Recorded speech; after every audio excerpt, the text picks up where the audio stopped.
करनाल में हरियाणा के सीएम नायब सिंह सैनी ने 3 किलोमीटर लंबी तिरंगा यात्रा निकाली है। आपको बता दें कि वहीं उन्होंने कांग्रेस के राष्ट्रीय अध्यक्ष पर भी निशाना साधा है और कहा है कि कांग्रेस के पल्ले में अब कुछ भी नहीं है।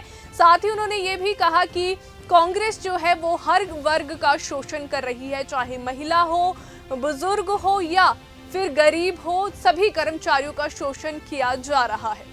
उन्होंने कहा कि कांग्रेस सिर्फ मीटिंगों तक ही सीमित रह गई है। सब लोग जानते हैं कि जब भी कांग्रेस का कार्यकाल आता है तो लोगों में त्राहिमाम करने का काम किया जाता है। कांग्रेस के कार्यकाल का जनता को जो है भुगतान भुगतना पड़ता है। जिस प्रकार कांग्रेस का कार्यकाल था, आज हरियाणा के लोगों ने प्रधानमंत्री को तीसरी बार प्रधानमंत्री बनाने का काम किया है और हरियाणा में भी बहुमत के साथ सरकार बनेगी।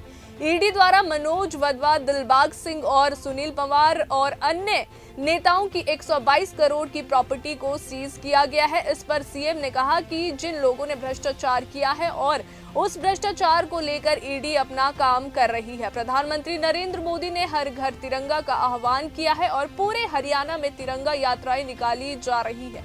और क्या कुछ कहते हैं मुख्यमंत्री नायब सिंह सैनी, आइए सुनते हैं। हरियाणा प्रदेश वासियों को, देशवासियों को जो आदरणीय प्रधानमंत्री जी का एक आह्वान था कि हर घर तिरंगा, तिरंगा यात्राएं आज पूरे देश के अंदर निकल रही हैं। हमारे हरियाणा प्रदेश के अंदर भी हमारे सभी मंत्रीगण, सभी पार्टी के पदाधिकारीगण, सभी हमारे विधायकगण अपने अपने क्षेत्रों में भव्य और दिव्य तिरंगा यात्राएं निकाल रहे हैं। ये हमारे लिए बड़ा गर्व का दिन है। गर्व का दिन इसलिए है कि हमारे जो क्रांतिकारी वीर थे, जिन्होंने इस भारत भूमि की रक्षा के लिए, जिन्होंने भारत भूमि की गुलामी की जंजीरों को काटने के लिए अपने आप को कुर्बान किया है, ऐसे सब महान जो क्रांतिकारी वीर थे, उन सब को याद करने का ये अवसर है। ये 78वां स्वतंत्रता दिवस है। इसको पूरा देश और पूरे विश्व में जो भारत के मानने वाले हमारे फॉलोअर्स हैं, आज पूरी दुनिया भारत के तिरंगे को सलाम कर रही है और मना रहे हैं। हमें खुशी है। आदरणीय प्रधानमंत्री जी का जो विजन है कि हम भारत को 2047 तक विकसित राष्ट्र बनाने का काम करेंगे।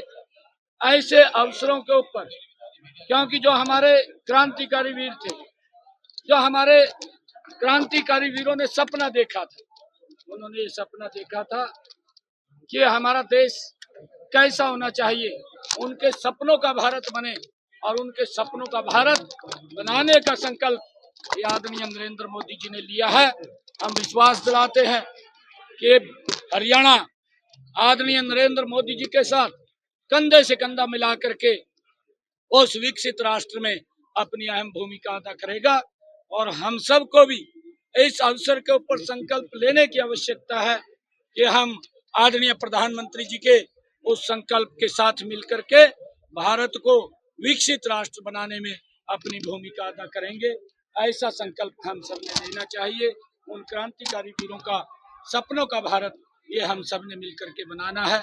मैं सभी को 78वें स्वतंत्रता दिवस की बहुत बहुत बधाई और शुभकामनाएं। आज कांग्रेस की मीटिंग हुई है, इलेक्शन में पेरोल मिल जाए। कांग्रेस के पल्ले कुछ नहीं रहा, खाली मीटिंगों तक सीमित है, क्योंकि कांग्रेस ने हर वर्ग का शोषण किया है। कांग्रेस ने किसान का शोषण किया है, कांग्रेस ने महिलाओं का शोषण किया है, कांग्रेस ने युवाओं का शोषण किया है, कांग्रेस ने गरीब का शोषण किया है।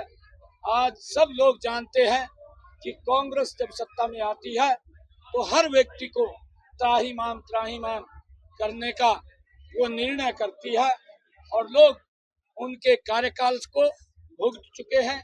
इस प्रकार का उनका कार्यकाल था।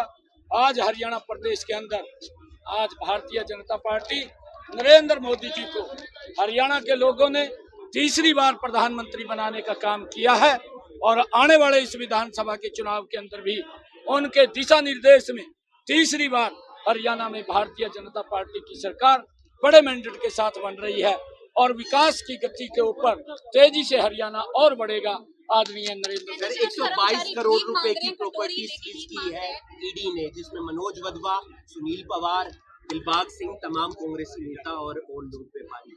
देखिए, जिन लोगों ने कहीं ना कहीं भ्रष्टाचार किए हैं और उस भ्रष्टाचार को लेकर के ईडी अपना काम कर रही है और जो भी दोषी है उसके खिलाफ राम रहीम को आज